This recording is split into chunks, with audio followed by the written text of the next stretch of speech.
Book of Heaven, Volume 19, Part 11. June 20th, 1926. Ecce homo. Jesus felt as many deaths, for as many as were those who cried out, "Crucify him." The one who lives in the divine will takes the fruit of the pains of Jesus. The ideal of Jesus in creation was the kingdom of his will in souls.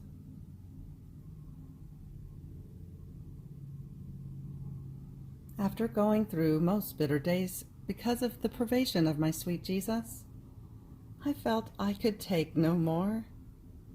I moaned under a press that crushed my soul and body, and I longed for my celestial fatherland, in which not even for one instant would I be without He who is all my life and my highest and only good. Then, when I reduced myself to the extremes without Jesus, I felt myself being filled completely with Him, in such a way that I remained like a veil that covered Him.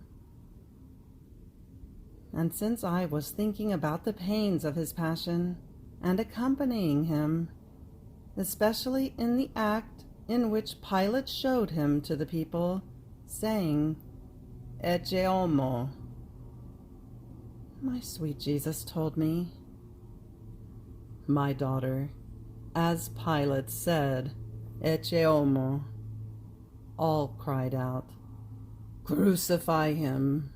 Crucify him! We want him dead!" And so did my very celestial Father and my inseparable and pierced Mamma, and not only those who were present, but all the absent and all generations, past and future. And if someone did not say it with words, he said it with facts, because there was not a single one who said he wanted me alive. And to keep silent is confirmation of what others want.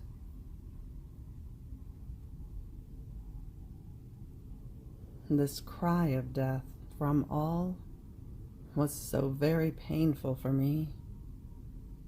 I felt as many deaths, for as many as were the people who cried out, "Crucify him." I felt as though drowned with pains and with death, more so since I could see that each death of mine would not bring life to each one, and those who received life because of my death would not receive all the complete fruit of my passion and death. My sorrow was so great that my moaning humanity was about to succumb and breathe its last. But while I was dying, with its all-seeingness, my supreme will made present to my dying humanity all those who would let the eternal volition reign in them with absolute dominion, who would take the complete fruit of my passion and death. Among them there was my dear mother as their head. She took all the deposit of all my goods, and of the fruits contained in my life, passion, and death. Not even one breath of mine did she allow to be lost, nor did she fail to keep its precious fruit in her custody. And from her they were to be transmitted to the little newborn of my will, and to all those in whom the supreme volition would have its life and its kingdom. When my extinguishing humanity saw the complete fruit of my life, passion, and death placed in safety and secured, it was able to resume and continue the course of its sorrowful passion. So it is my will alone that brings all the fullness of my goods and the complete fruit contained in creation, redemption, and sanctification.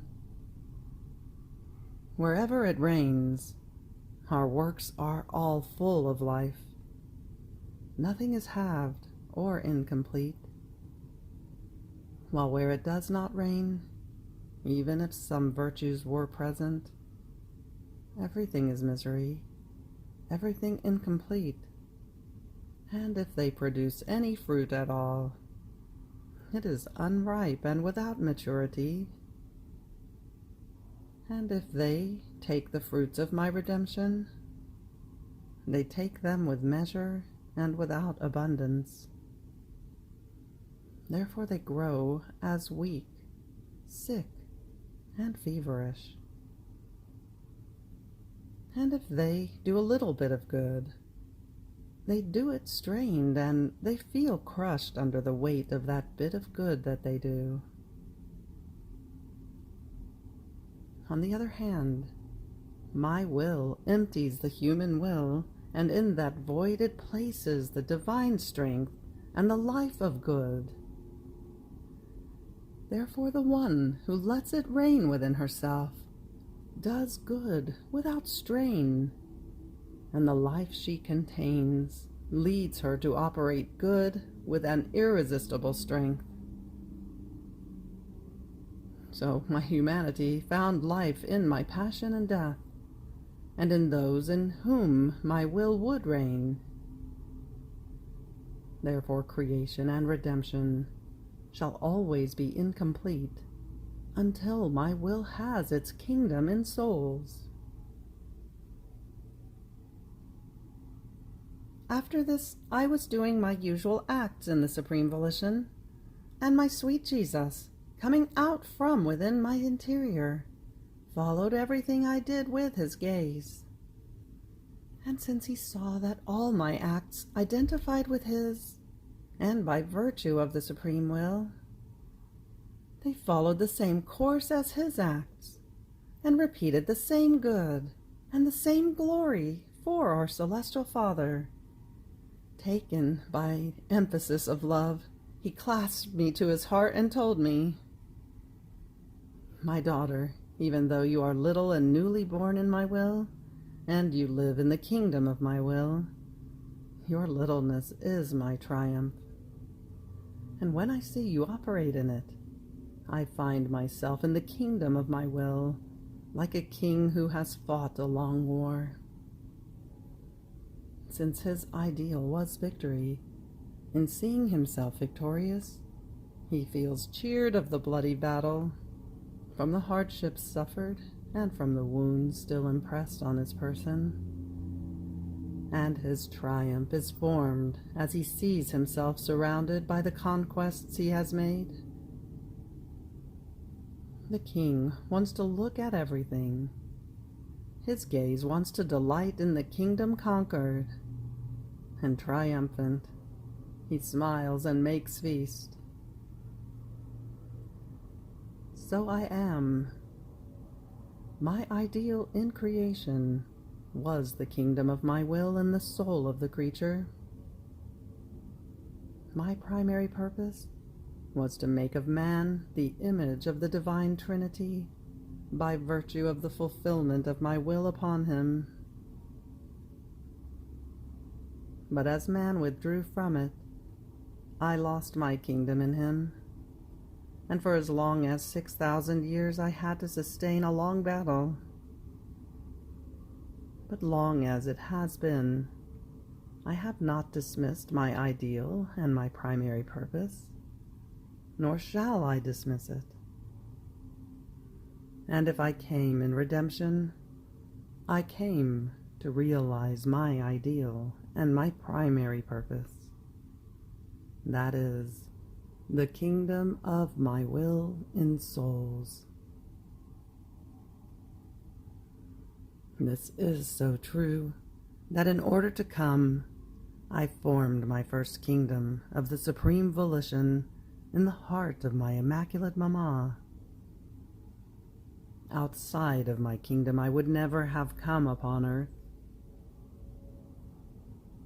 Then I suffered hardships and pains. I was wounded and killed at last. But the kingdom of my will was not realized. I laid the foundations. I made some preparations. But the bloody battle between the human will and the divine has yet continued. Now, my little daughter, when I see you operate in the kingdom of my will, and as you operate, its kingdom is established more and more in you. I feel victorious in my long battle, and everything around me takes the attitude of triumph and feast. My pains, the hardships, the wounds, smile at me, and my very death gives me back the life of my will in you. So I feel victorious in creation and in redemption. Even more, they serve to form the long rounds for the newborn of my will, her rapid flights, her endless strolls in the kingdom of my will. And so I boast in triumph, and delighting, I follow with my gaze all the steps and acts of my little daughter. See, all have their ideal, and when they realize it, only then are they content. The little baby also has his ideal, to attach himself to the breast of his mamma.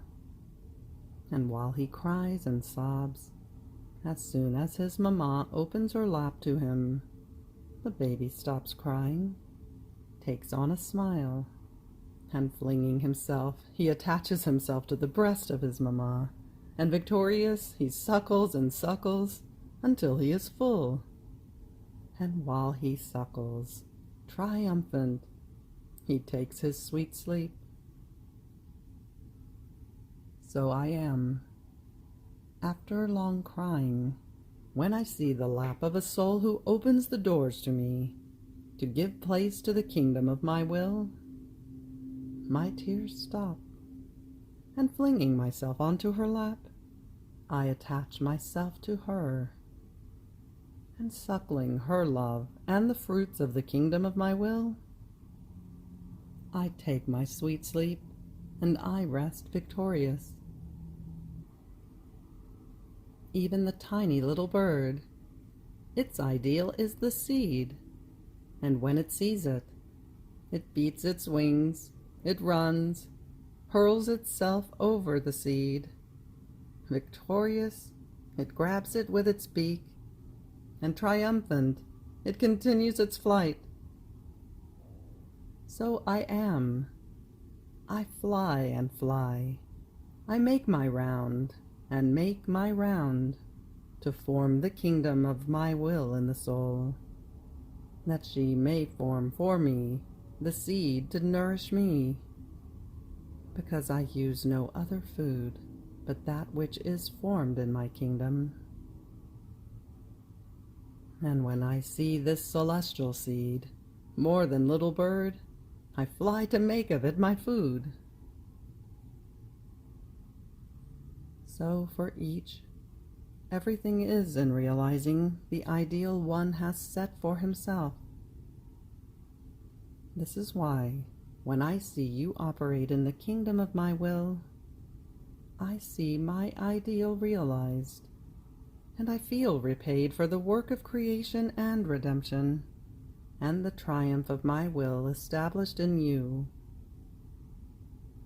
Therefore, be attentive, and let the victory of your Jesus be permanent in you. Then after this, my sweet Jesus moved in my interior, and all tenderness told me, "My daughter, tell me, what about your ideal, your purpose? What is it?" And I, "My love, Jesus, My ideal is to fulfill your will, and all my purpose is to reach the point at which no thought, word, heartbeat, and work of mine may ever go out of the kingdom of your supreme will. Even more, in it may they be conceived, nourished, raised, and form their life, and if needed also their death. Though I know that in your will no act dies, but once it is born, it lives eternally. So it is the kingdom of your will in my poor soul that I long for, and this is all my ideal and my primary and ultimate purpose. And Jesus, all love and making feast, added, My daughter, so my ideal and yours are one, and therefore one is our purpose. Brava, brava, the little daughter of my will. And since your ideal and mine are one, you too have sustained the battle of long years to conquer the kingdom of my will.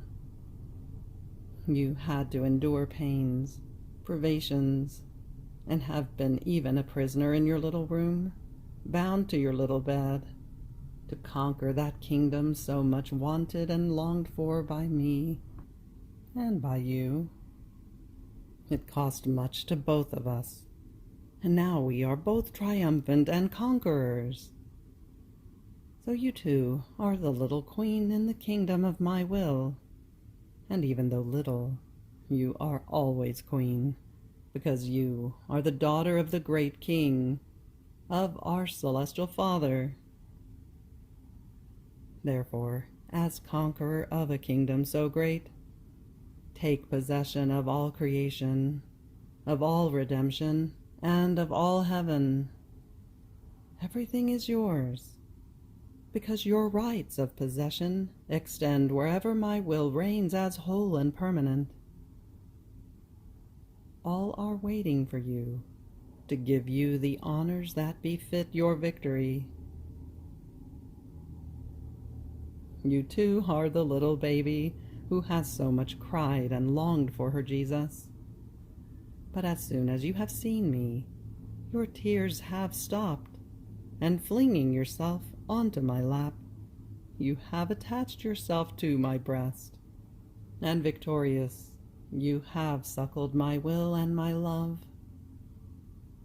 As though in triumph, you have taken rest in my very arms, and I rocked you so that your sleep might be longer, and I might enjoy my newborn in my own arms. And triumphant, I extended the kingdom of my will in you. Also, you are the tiny little dove that has made its round and made its round around me. And while I spoke to you about my will, manifesting to you the knowledges about it, its goods, its prodigies, and even its sorrow, you beat your wings, and hurling yourself over the many seeds I placed before you, you grabbed them with your beak, and triumphant, you continued your flight, making your round around me, waiting for more seeds of my will that I would place before you. And again, grabbing them with your beak, you nourished yourself, and victorious, continued your flight, manifesting the kingdom of my will. So my prerogatives are yours. My kingdom and yours are one. We have suffered together. It is right that together we enjoy our conquests. I remained surprised on hearing this, and I thought to myself, but is it really true that in my poor soul there is this kingdom of the supreme will? I felt all confounded, and if I wrote this, I did it to obey. But as I am writing, Jesus has surprised me, and coming out from within my interior, He has thrown his arms around my neck, squeezing me so very tightly, to the point that I could not write any more, because my poor head was no longer in me. But immediately Jesus disappeared, and I continue writing. So, while I was afraid, Jesus told me, "My daughter, my celestial Mama was able to give me to others because she conceived me within herself. She raised me and nourished me. No one can give something he does not have. And if she gave me to other creatures, it was because she possessed me." Now, I would never have told you so much about my will had I not wanted to form its kingdom in you, nor would you have loved it so much had it not been yours. The things that are not one's own are kept reluctantly and cause bother and weight. Had you not had the springing font of the kingdom of my will within you, you would not have been able to repeat what I have told you, nor put it on paper. Lacking the possession, you would lack the light and the love to manifest it. So if the sun shines in you, and with its rays it feeds you the words, the knowledges, and how it wants to reign, it is a sign that you possess it, and therefore your task is to make it known, just as the task of the sovereign queen was to make me known, and to give me for the salvation of all. June 21st, 1926. Saint Aloysius was a flower that bloomed from the humanity of our Lord, made bright by the rays of the divine will. The souls who shall possess the kingdom of the divine will shall have their roots within its sun. This morning, having received Holy Communion, I received it as usual in the most holy will of God, offering it to my dear Saint Aloysius. Not only the communion, but all the goods contained in the most holy will of God, for his accidental glory. Now, while I was doing this, I saw that all the goods contained in the Supreme Volition, like many rays of light, rays of beauty, and of multiple colors, inundated the dear saint, giving him an infinite glory. And my sweet Jesus, moving in my interior, told me, "My daughter, Aloysius is a flower and a saint, bloomed from the earth of my humanity, and made bright by the reflections of the rays of the sun of my will. In fact, though holy, pure, noble, and united hypostatically to the Word, my humanity was earth.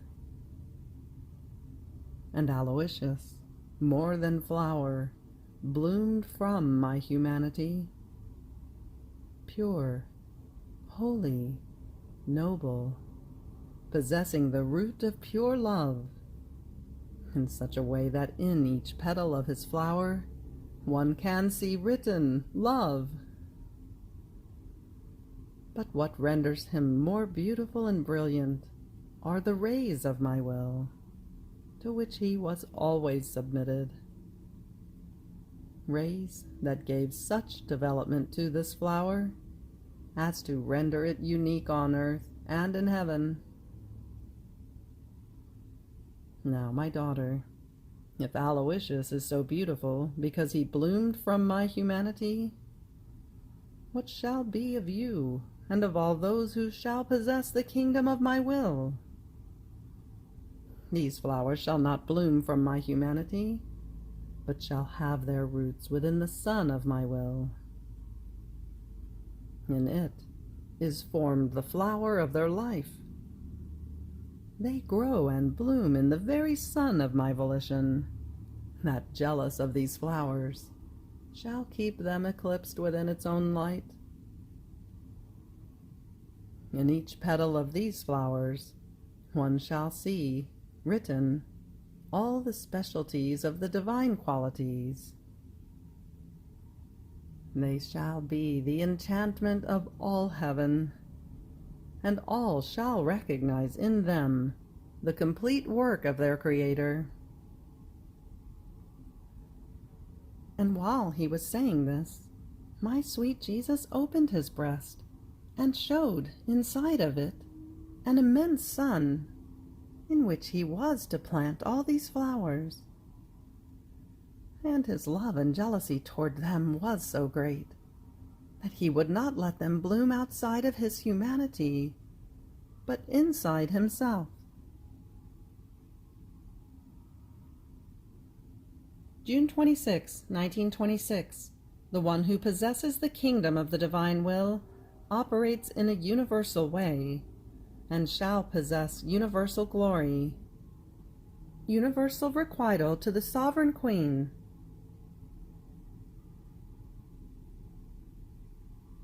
I was doing my usual acts in the Supreme Volition, according to my usual way, that is, embracing everything, creation, redemption, and every one, to be able to give back to my Creator the return of love and of glory that everyone owes him. And my sweet Jesus, moving in my interior, told me, "My daughter, the little daughter of my will, must not only think about and occupy herself with defending the universal rights of her Creator, giving him the return of love and of glory that everyone owes him, as if all were one, in such a way that he may find everything in her, because our will involves everything and everyone, and the one who lives in it possesses universal ways. Therefore she can give us everything, and we can recover everything. But as our daughter, she must also defend the rights of the Sovereign Queen. She operated in a universal way, and therefore she had a love, a glory, a prayer, a reparation, a sorrow for her Creator, for all and for each creature. She let not one act escape her which creatures owed their Creator, and enclosing all in her maternal heart, she loved all and each one in a universal way. So in her we found all our glory. She denied nothing to us. She gave us not only that which she was supposed to give us directly, but also that which the other creatures denied to us. And to act as a magnanimous and most loving mother who pours her own self out for her children, she generated everyone in her sorrowful heart. Each fiber of it was a piercing sorrow, in which she gave life to each of her children, up to the fatal blow of the death of her Son God. The sorrow of this death placed the seal of the regeneration of life upon the new children of this sorrowful mother. Now, a virgin queen who loved us so much, who defended all our rights, a mother so tender who had love and sorrows for all, deserves that our little newborn of our supreme will love her for all, requite her for all, and embracing all of her acts in our will, place her act united to hers, because she is inseparable from us. Her glory is ours, and ours is hers. More so, since our will places everything in common. On hearing this, I remained a little confounded, and as though unable to do what Jesus was saying, and I prayed him to give me the ability to do it. And Jesus, resuming his speaking, told me, "My daughter, my will contains everything, and as though jealous, it preserves all of its acts, as if they were one alone. So it preserves all the acts of the sovereign queen, as if they were all its own, because she did everything in it. Therefore, my will itself shall make them present to you. Now, you must know that the one who has done good to all, who has loved all, and has operated in a universal way for God and for all, has rights over everything and over everyone, and with justice. Operating in a universal way is the divine way, and my celestial Mama was able to operate with the ways of her Creator because she possessed the kingdom of our will. Now, having operated in our supreme will, she has the rights of the possessions that she formed in our kingdom. And who else can requite her, if not the one who lives in the same kingdom? In fact, only in this kingdom is there universal operation. The love that loves everyone, that embraces everything, and from which nothing escapes. But you must know that the one who possesses the kingdom of my will on earth has the right to universal glory in heaven, and this in a natural and simple way. My will embraces everything and involves everyone. So from the one who possesses it come all goods, along with the glory that these goods contain. And while universal glory comes from her, she also receives it. And do you think it is trivial to possess universal glory in the celestial fatherland? Therefore, be attentive. The kingdom of the supreme will is immensely rich. There are coins that spring forth. So everyone expects something from you. And also my Mama wants the return for the universal love she had for all generations. And you, in return, are due universal glory in the celestial fatherland, the exclusive inheritance of the one who has possessed the kingdom of my will on earth. You have reached the end of the Book of Heaven, Volume 19, Part 11. Fiat.